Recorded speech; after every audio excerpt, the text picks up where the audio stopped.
Olá, investidor e investidora. Vamos falar sobre investimentos para este ano de 2025. Muita coisa está acontecendo. O Banco Central, né, o Copom, acabou de elevar os juros para 13,25. A gente também está com um problema de déficit fiscal. E o que que isso afeta os investimentos? Como a gente deve pensar os nossos investimentos para ter uma carteira mais lucrativa, mais rentável agora em 2025? Então, eu vou compartilhar aqui a tela com você para a gente debater sobre a performance a performance dos investimentos. Vamos lá, compartilhar a tela. Então tá aqui, ó. Vamos fazer aqui uma análise, primeiramente, uma análise do retorno passado para a gente ver como que os investimentos se comportaram nos últimos anos. Esse daqui é um gráfico que eu gosto muito, eu acho muito importante a gente sempre olhar para ele, porque é um gráfico que mostra a relação de risco-retorno de algumas classes de investimentos nos últimos 10 anos, desde 2014 até agora, 17 de janeiro de 2025. Então, veja que interessante. Eu gosto de mostrar esse gráfico nas minhas palestras, porque muita gente acha que ao investir fora do Brasil, nos Estados Unidos, você está elevando o risco da sua carteira, quando na verdade é o contrário que está acontecendo. Então, veja, esse aqui é um gráfico que aqui, ó, nesse, nessa linha aqui de baixo, a gente está vendo aqui a volatilidade. A volatilidade é uma medida de risco. E aqui o retorno, né? Então a gente está vendo aqui um gráfico de risco versus retorno. Então observe o seguinte, que o Ibovespa, está aqui a linhazinha do Ibovespa, né? O Ibovespa está em vermelho, ele está bem nesse cantinho aqui. O que que isso significa? Que ele tem uma alta volatilidade, ou seja, um alto grau de risco, para um retorno baixo. Olha aqui, ó, o CDI é esse azul aqui, ó, tá vendo?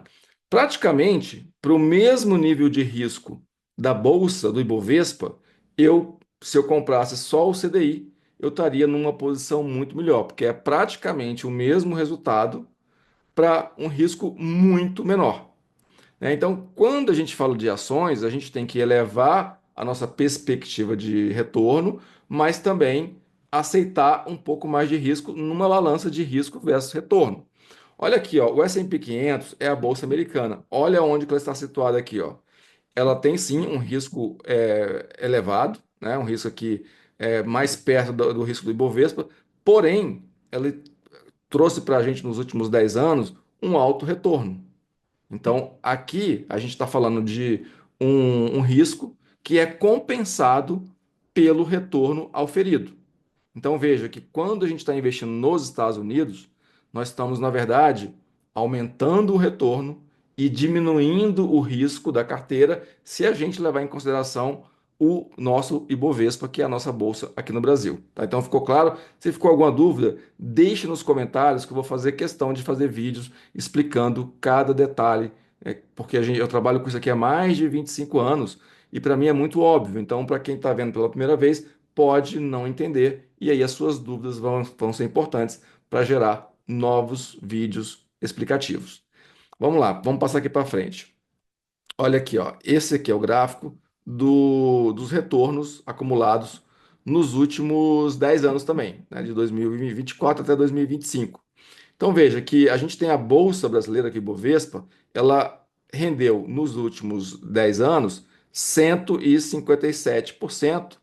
Porém, o S&P 500, que é a bolsa americana, 736%. E olha aqui, ó, o CDI, como a gente tinha falado naquele gráfico de risco e retorno, ele acumulado nos últimos 10 anos, ele rendeu 165%, mais do que o Ibovespa, quer dizer, um pouquinho menos que o Ibovespa, né, que o Ibovespa rendeu 157. Na verdade, o CDI ele rendeu mais do que o Ibovespa, né, que é 165%, contra 157 do Ibovespa. Então, veja que a Bolsa do Brasil está tão complicada, está num cenário tão ruim, que se a gente colocar o dinheiro no CDI, no longo prazo, vai dar mais do que o retorno da Bovespa.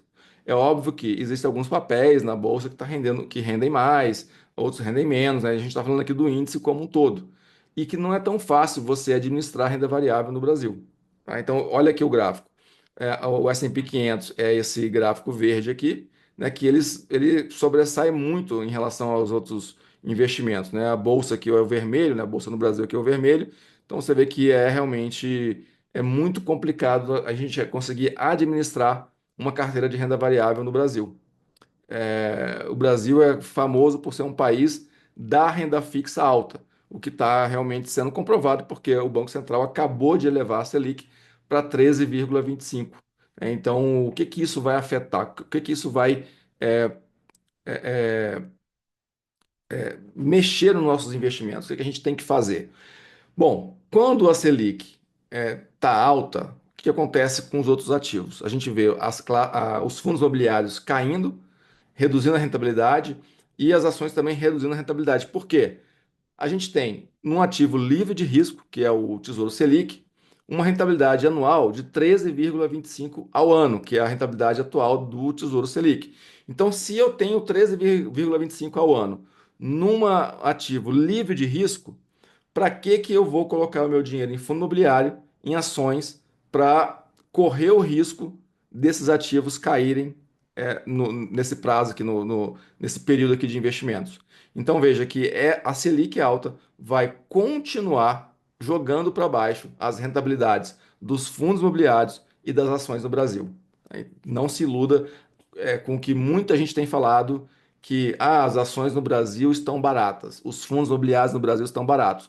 Pode até estar, mas é um reflexo da taxa de juros, do déficit fiscal e do ambiente econômico do brasileiro hoje. Então, na verdade, não é que está barato. O preço que está lá corresponde à realidade hoje do Brasil. Então, ouvir que a bolsa está barata, que os fundos imobiliários estão baratos, são coisas que eu escuto há 30 anos. E no Brasil vai continuar se ficando barato, porque os juros é muito alto, a economia não cresce, a gente tem gargalos que colocam em risco, né, o nosso cenário, o nosso futuro, e com isso a bolsa e os fundos imobiliários, né, as ações dos fundos imobiliários na bolsa não vai subir, não vai ficar caro, vai continuar ficando barato por muito tempo. Então eu não me iludo mais com essa questão de que os fundos imobiliários, as ações estão baratas no Brasil, vale a pena comprar. Eu não compro enquanto não mudar o cenário. Tá? Então, e como é que a gente administra os nossos investimentos? Então, por aqui dá para ver que onde que eu sugiro que sejam feitos mais investimentos, né? Para quem não começou ainda, tem uma carteira de investimentos nos Estados Unidos, abrir uma conta por lá e fazer investimentos com uma gestão de uma empresa americana. Os americanos eles sabem investir muito mais do que a gente. Eles sabem investir no mercado americano mais do que a gente. Tem muito brasileiro falando, né, de como investir nos Estados Unidos, dando sugestões de ações. E eu faço investimentos nos Estados Unidos aí tem basicamente aí uns 10 anos.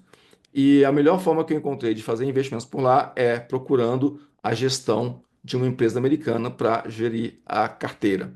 E se você não fez isso comigo ainda, te dou aqui a oportunidade de você me mandar um direct, me mandar uma mensagem, me procurar no meu Instagram, @mentorfim. A gente pode marcar uma reunião, e a gente te direcionar para abrir uma conta nos Estados Unidos e fazer investimentos por lá. E aí, como que eu faço os investimentos lá nos Estados Unidos? Basicamente, a gente tem algumas carteiras de investimentos separadas em crescimento, dividendos, renda fixa e ação global. Então, eu trouxe aqui algumas carteiras para vocês darem assim, ver como que é a gestão uma gestão correta, né, de um portfólio lá nos Estados Unidos.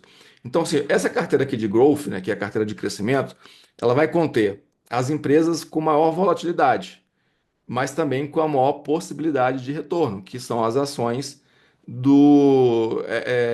de tecnologia, né? Amazon, Google, Facebook, Tesla, as empresas ligadas à inteligência artificial são as empresas que mais subiram nos últimos anos, mas também que traz maior volatilidade.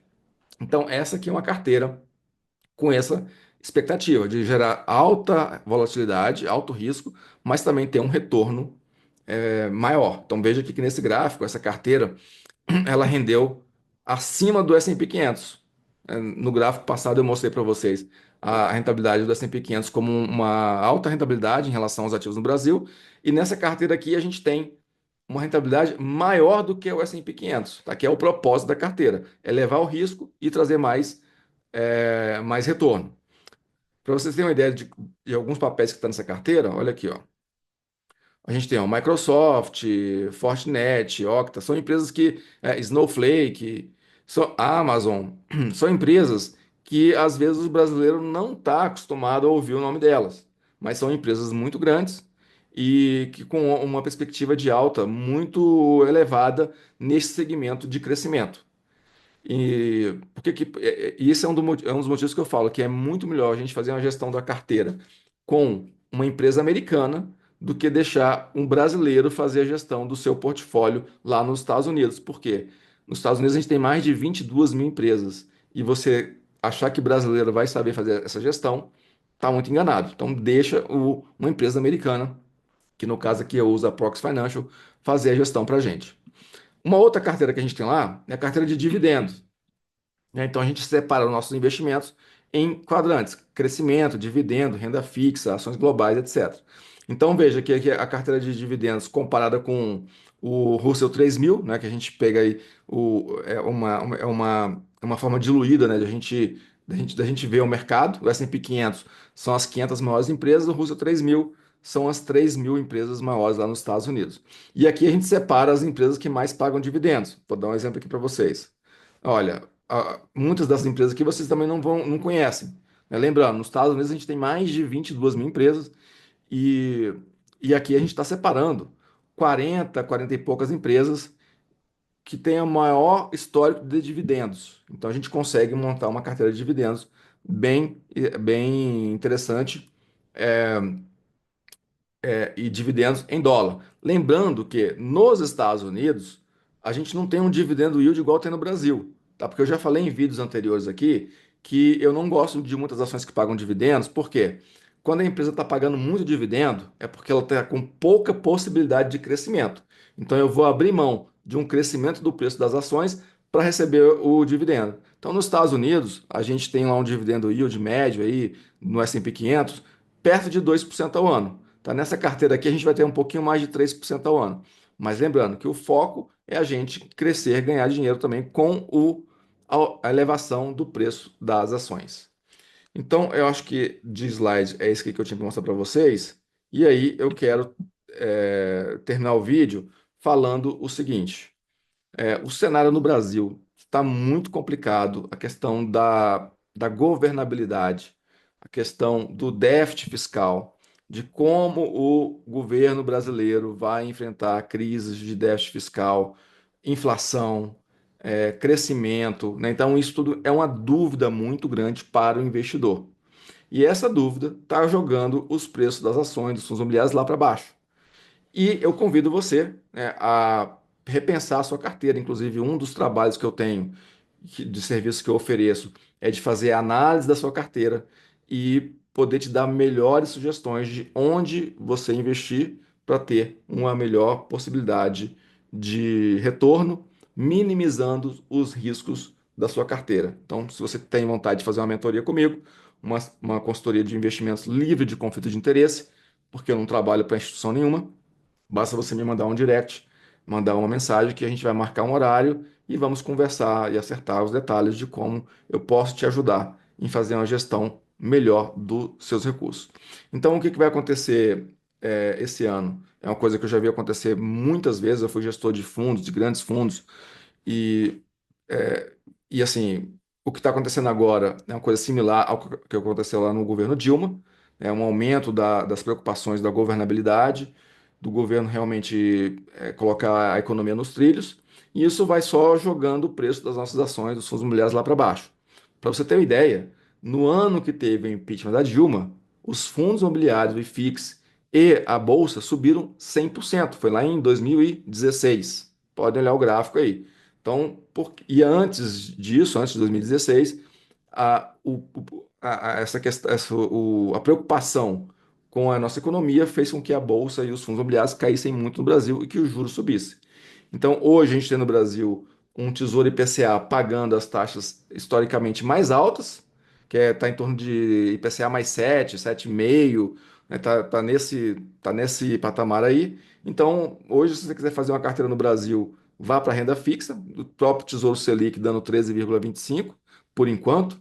O Tesouro IPCA com IPCA mais 7,5 é onde a gente realmente deve fazer os investimentos aqui no Brasil. Fora isso, uma carteira dolarizada, mesmo aqui na carteira, mesmo numa corretora no Brasil, mas a melhor forma de você fazer isso é mandando dinheiro lá para os Estados Unidos e abrir a sua conta lá e deixar a gestão de uma empresa americana. Se você quiser me ajudar para fazer isso, basta me mandar um direct lá no @mentorfim, mandar um e-mail, né? Vou deixar os contatos aqui embaixo do vídeo e a gente vai poder realmente te ajudar nessa questão da sua carteira de investimentos.